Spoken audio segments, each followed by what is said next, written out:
Hello beautiful soul! Welcome back to my channel. This is Mei Chang Ame from Japan, Kabayan, Scorpio. This reading is for you, September 8 to 13. Wala, ang anak ko Maraming salamat muna sa mga subscriber nyo, subscriber, cross-watcher, sa mga bagong pasok dyan. Welcome na welcome kayo sa bahay ni Ate Amy. Maraming salamat din sa nakataba na po sa inyong mga comment. Sa mga nagpa-personal reading po, maraming salamat. Kung gusto nyo ng personal reading at energy nyo lang talaga ang gusto makuha natin, all the details po ito sa baba po ng video ko. Scorpio, general reading tayo kunin mo lang sa'yo at itapon ang hindi naman para sa'yo. Maaring vice versa, maaring energy mo, energy ng person mo, energy ng malapit sa puso mo. Maaring nangyari o mangyari pa lang. Use your intuition, lawakan natin ang ating isipan. Kung hindi nag-fit, huwag mong ipilit. Tingnan natin anong energy mo this week, Scorpio. Scorpio, please show me. Thank you.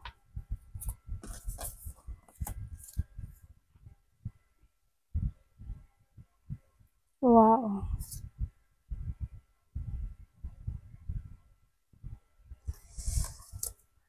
Ano po to? Tingnan natin. May mga activity ka daw gagawin. Meron ka daw bago makikilala. Wow! May tukso. Mag-ingat ka, maaring may tao na malapit sa puso mo or may makakabanding ka or may bagong palapit sa puso mo na hindi totoo.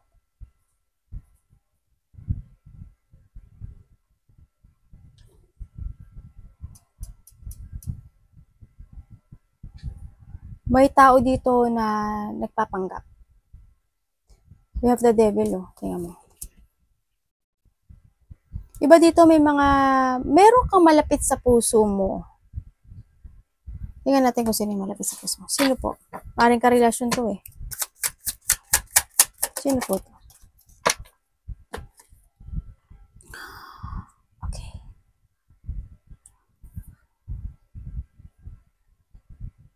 Friend, tatay, magulang, karelasyon. Kasi devil siyang lumabas, ibig sabihin, may tao dito na nagpapanggap na maaring meron na siyang iba or unahin ko muna to someone's wearing a mask kasi. Someone wearing a mask. May tao ditong mapagpanggap. May tao dito na ayaw kanyang maging masaya. Malapit to sa puso mo. Sa iba sa inyo, maaring magulang mo to. Or maaring ikaw. Baka nandito ka sa sitwasyon mo na may mga nililihim ka or meron kang ayaw malaman ng iba, ng mga malalapit sa puso mo na ginagawa. Diba kasi nakita ko excitement mo, baka you have an addiction, baka meron kang palainom ka ng alak, or palagambol ka, o kaya may mga masasama kang lihim na tinatago, na nasa isip mo, ganyan. No? Baka you're pretending na na okay ka pero hindi pala. Ganon. Sa iba naman sa inyo, yung iba, may makikilala kayong bagong tao. Either karelasyon or friend. Basta bagong tao. Mag-ingat kayo kasi itong tao nito is magpapanggap na mabuti siyang tao pero hindi. Sa iba dito nangyari na to. Ang energy mo ngayon is you need to be aware. You need to take it action. Kailangan mong maging matalino dito. Kailangan mo mag-trust ngayon sa intuition mo kung sino yung mga nakakaharap ng tao. No? Sige natin. Ano po ang paparating kay Scorpio? Maraming mapagpanggap sa paligid mo.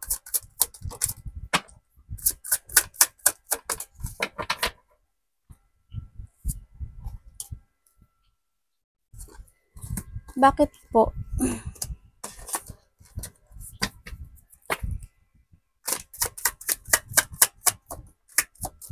Thank you. Sa nakita ko sa'yo dito,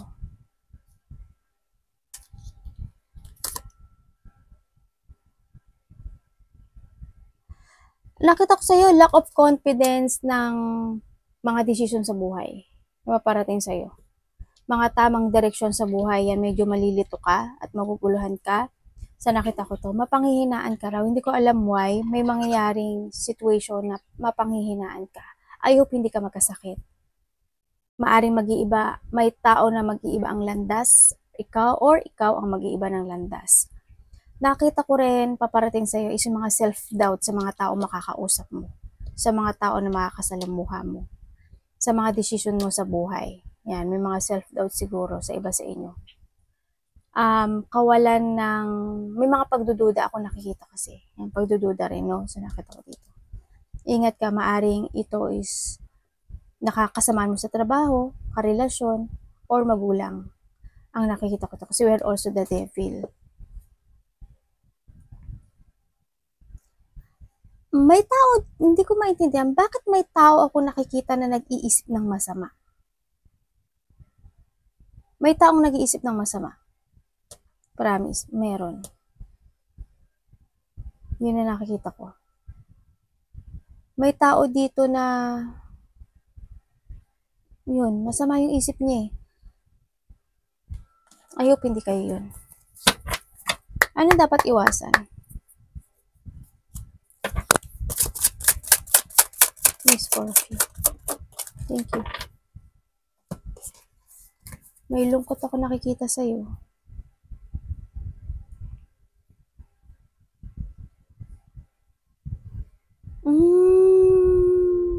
Ang dapat mo daw iwasan ay maging emotional. Dapat mong iwasan yung mga pag-iisip.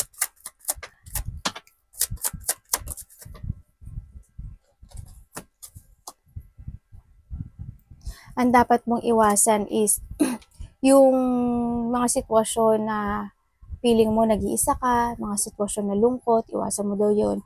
Kailangan mo daw ma-accept yung mga bagay-bagay. Kailangan mo maging masaya kung ano may mga mangyari na o nangyayari sa buhay mo. Kailangan mo makarecover. Yan, dapat mo iwasan yung mga yun.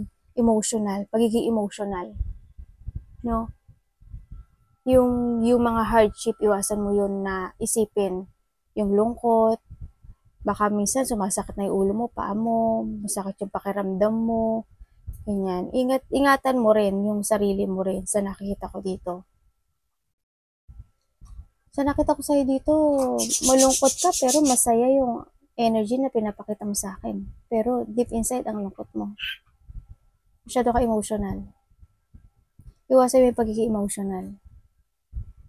Kailangan mong i-let go at i-accept yung mga situation na wala na talaga. Na ano, you need to find, hanapin mo yung joy and happiness and fulfillment na makapagbibigay sa'yo.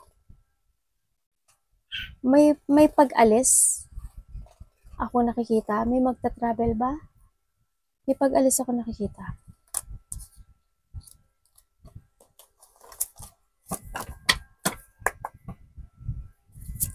When it comes to love, Scorpio in love, tandaan mo, hindi lang boyfriend, girlfriend, magulang, kapatid, kaibigan, kasamahan sa trabaho. Ay, we have the Wheel of Fortune. Twice na yung the Wheel of Fortune na lumabas sa'yo. Oh. Ibig sabihin, may magtatapos. We have the Fool also. Oh. May magtatapos at may magsisimula sa buhay mo. May pagsisimula ka, oh.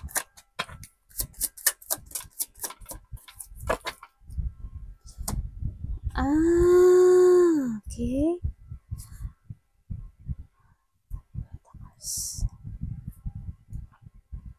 When it comes to love, meron ditong, kasi magsisimula ka uli eh, sa panibago. Magsisimula ka uli. May, from the top. From the zero. Kasi why? Meron dito na karelasyon or kapamilya o kasama sa trabaho na maaaring nagkaroon ng conflict, nagkaroon ng mga disagreement, may mga nagtaasan ng ego, nagkaroon ng lack of teamwork, hindi nagkasundo.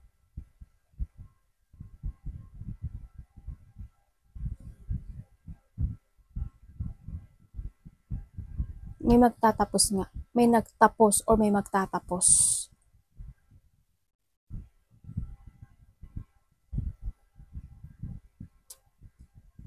Yung iba dito, pamilya.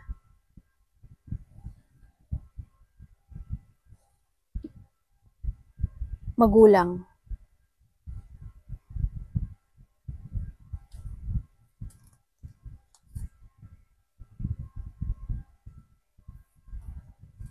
Wala akong sinasabing gender pero lalaki ang nakikita ko dito sa part na to. Mas may edad to sa'yo. Ang nakikita ko.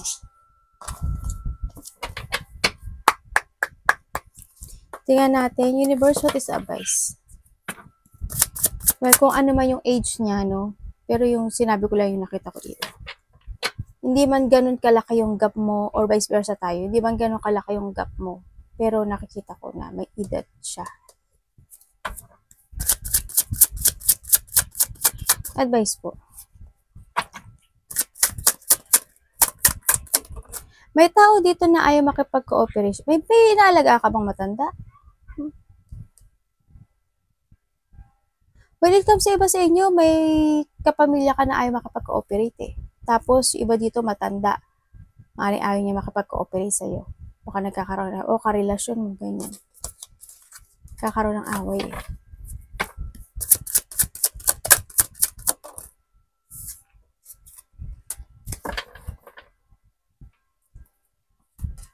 Ang advice sa'yo, sinasabi dito na may magsisimulang muli at ang mga struggle mo at ang mga problema mo sa buhay is magtatapos na.